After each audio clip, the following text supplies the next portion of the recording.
as well. Somebody else is coming round as well. Oh boy, it's somebody joining the party late. I wonder if they just came out of the pit entrance or something like that.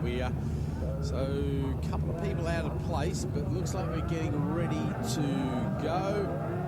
Okay, here we go. The revs rise, lights go out, and we're away.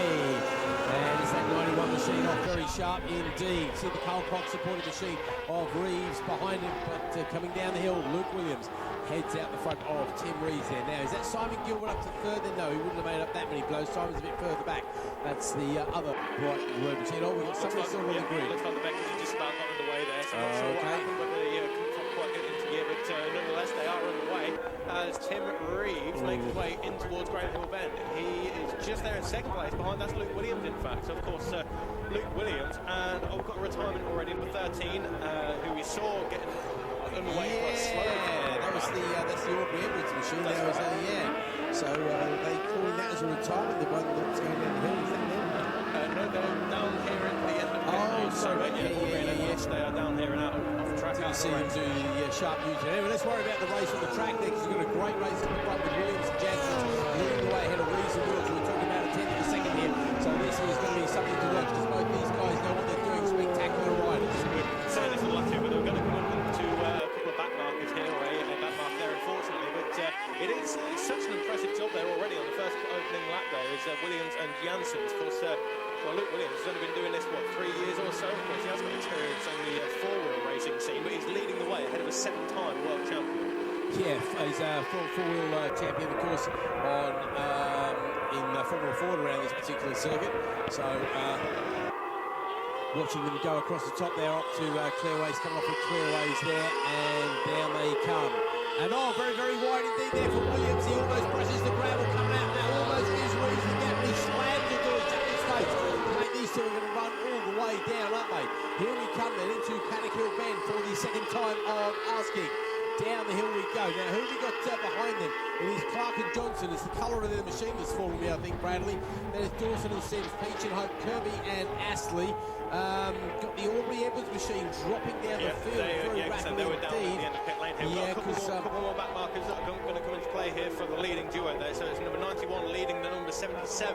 But we've got 1, 2, 3, 4-way battle for third place, and it is Kieran Clark and Andrew Johnson there in fourth, just ahead of the number 97, Dawson and Sims. Andy Peach and Josh Hope there into fifth place on their third in class actually in Formula 1. Of course, Formula 2 top 3 at the moment is Clark and Johnson, Dawson and Sims, and Buchanan and Evans in ninth place overall.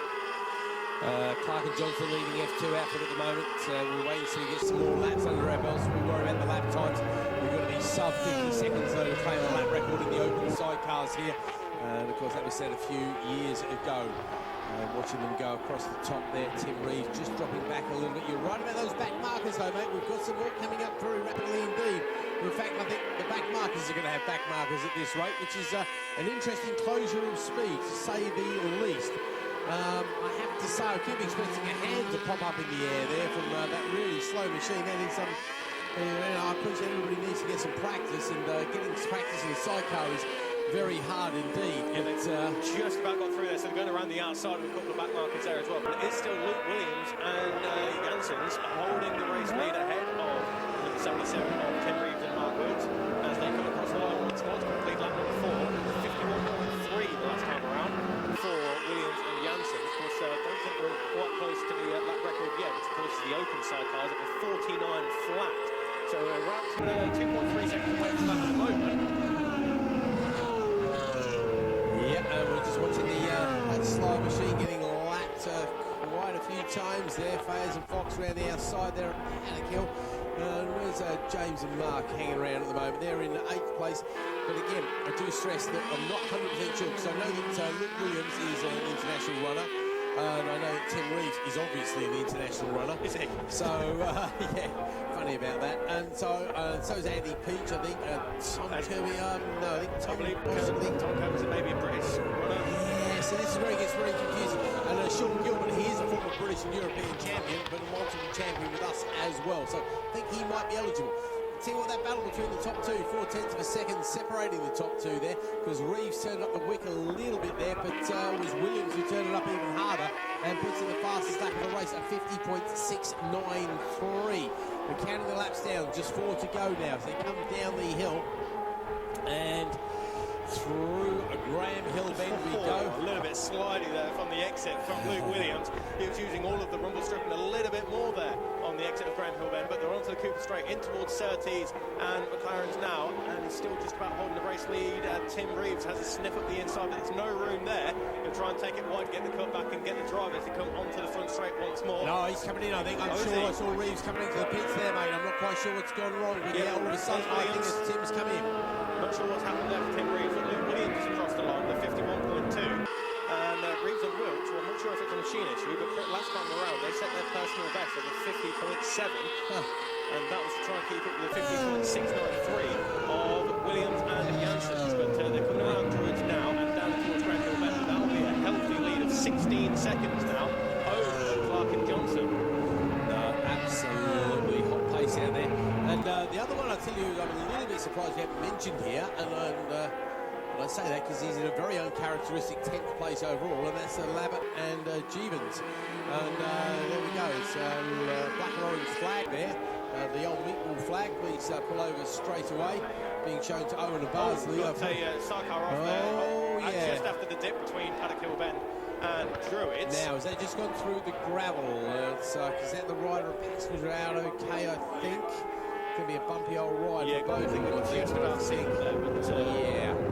Big cloud of dust there behind us. We're looking the wrong way, as we always seem to when these things happen randomly. There he is, Clark and Johnson across the line. That's the in his moto number 9 machine, 18.5 seconds behind. But Williams and Janssens, I'm sure they'll be notified that Tim Reeve and Mark Wilkes are out of the race. So they've just put in the fastest lap of the race. So I suppose it's good experience. I think Luke Williams would like to see the name L. Williams lap record alongside him at some point. 1.5 seconds to follow.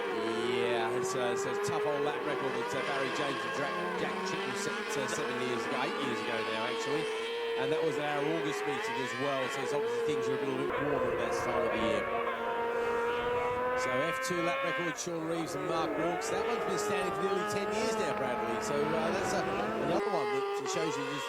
Because the other thing, the big change for sidecars, of course, in the recent couple of years has been the adoption of Hoosier tyres. We used to see these guys ride on Avons for many years. Now, Avon, of course, no longer producing tyres down there in Wiltshire. So the only thing that is available now are Hoosier tyres in the States, and they do a perfectly good job.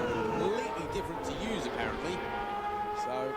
Well, we were speaking to Ross McCallum and Adam Evans earlier, weren't they? And he said that the feel is completely different, like you say, between the Avon and the Hoosiers. But, well, it's the same for everybody, I guess. We're all in the same boat now with the Hoosiers. Yeah, basically a controlled tyre for this class as we look at it now. So field's starting to spread out. Main battle on the track really is for second in the F1's Kirby and Astley leading Peach and Hope there by just